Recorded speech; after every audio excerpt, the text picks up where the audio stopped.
sou o professor Pisolato e nesse vídeo vamos debater um tema bastante interessante e, claro, sempre polêmico. E como eu gosto no bom debate, quero que você participe também aqui embaixo nos comentários desse vídeo.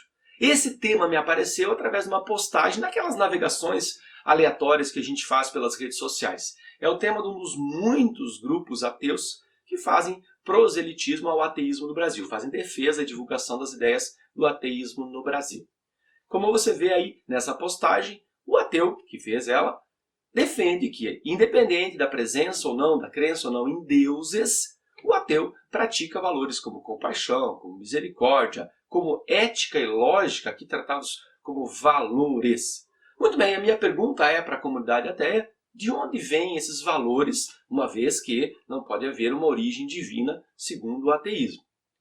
O primeiro ataque, o argumento que o ateu faz geralmente é: olha, veja bem, aqueles que se diziam religiosos lá na Idade Média queimavam bruxas, praticavam a intolerância, praticavam o ódio, o assassinato, apesar de dizerem defender o oposto disso. Bom, primeiro erro.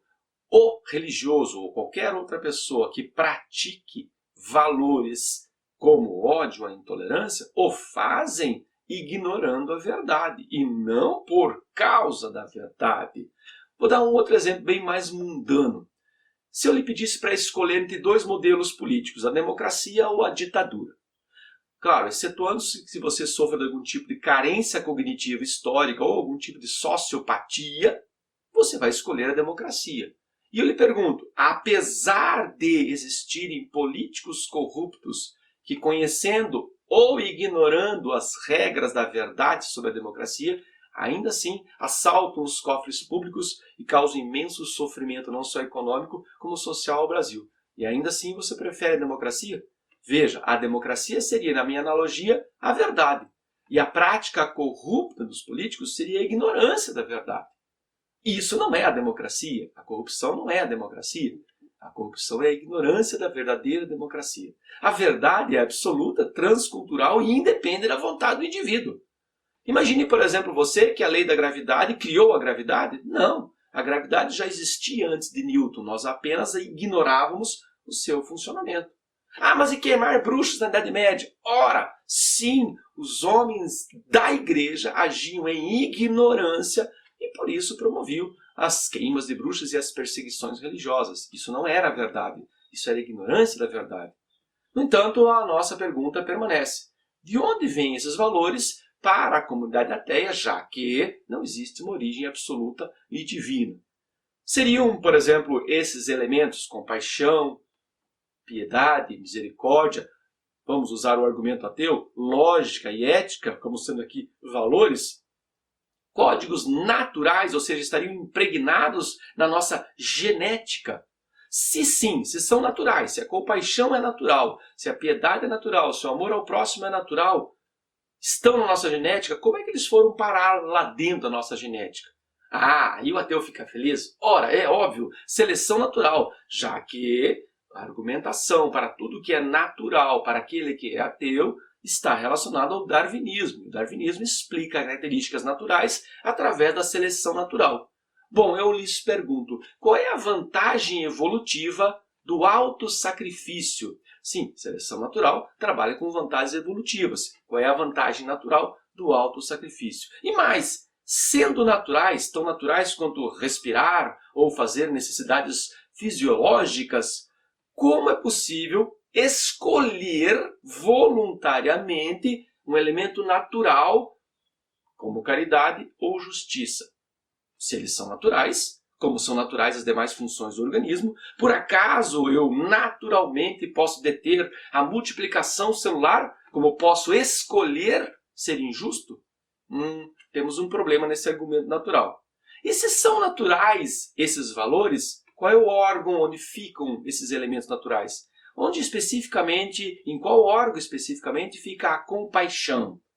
Veja, estou perguntando se há alguma comprovação científica da presença da compaixão em alguma parte do corpo humano. Não estou falando dos efeitos da compaixão.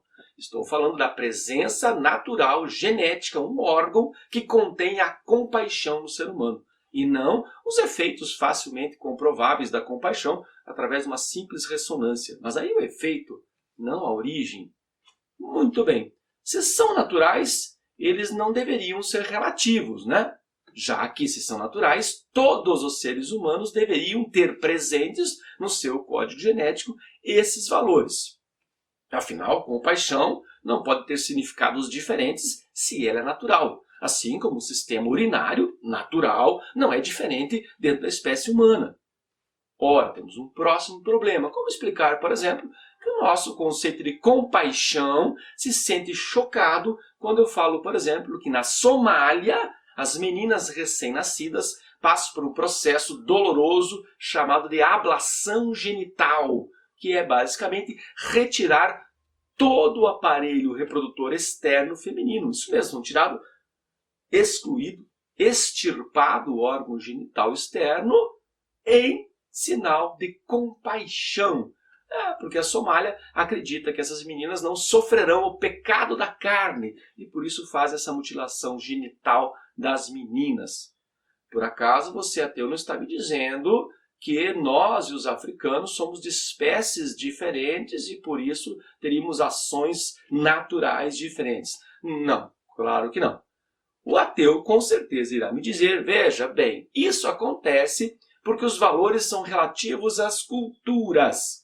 Ora, então, se são relativos às culturas, não são mais naturais. Resolvemos esse problema.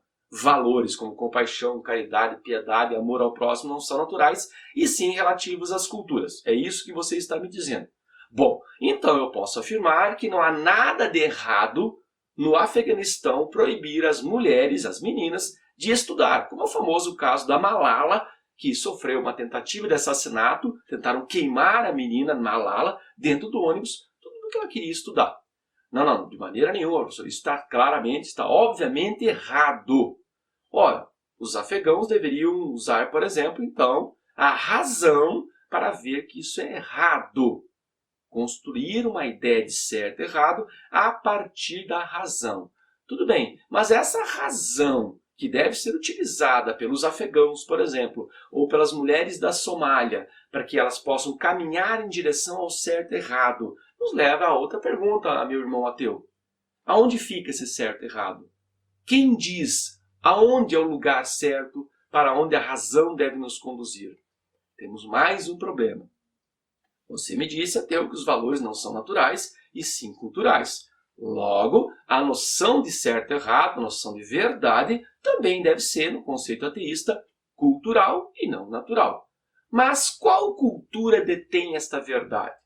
Por acaso você está me dizendo agora que existe uma cultura superior para a qual todas as outras devem rumar? Bom, isso me parece etnocentrismo. Se não me engano, isso no nosso passado histórico já levou, inclusive, a extermínio de raças e etnias inteiras. Não deve ser isso que você está me dizendo. Mesmo assim, mesmo que nós pudéssemos supor loucamente que existe uma cultura que se considera dona da verdade, essa cultura, para explicar a diferença para as demais culturas, teria que utilizar o relativismo. Existe diferença entre esses valores, porque existe um relativismo cultural. Mas, como você, claro, nobre e ateu sabe, o relativismo é uma lógica autorrefutável. Porque a partir do momento que alguém diz assim, a verdade é relativa, esta afirmação também tem que ser relativa, portanto ela pode ser falsa. Aí, num último suspiro, o ateu decide que é uma lógica racional que nos permitirá encontrar as noções de certo e errado, ou seja, a ferramenta humana, a razão, através do raciocínio lógico, nos conduzirá à noção de certo e errado, independente de um valor absoluto que teria origem divina. Bom, aí eu lhe pergunto, qual razão? A razão do Hitler ou a razão de Madre Teresa de Calcutá? Veja, esse engodo iluminista que diz ser a razão o sumo bem é facilmente refutado. Veja esse meu exemplo. Se eu utilizar um martelo para construir uma casa para uma família necessitada, esse martelo é bom ou mau? Não, nem bom nem mal. É a ação humana usando a ferramenta martelo que produziu um resultado benéfico. E se eu pegar esse mesmo martelo que eu acabei de construir essa casa para essa família necessitada e matar todo mundo nessa casa? Essa razão é boa ou má?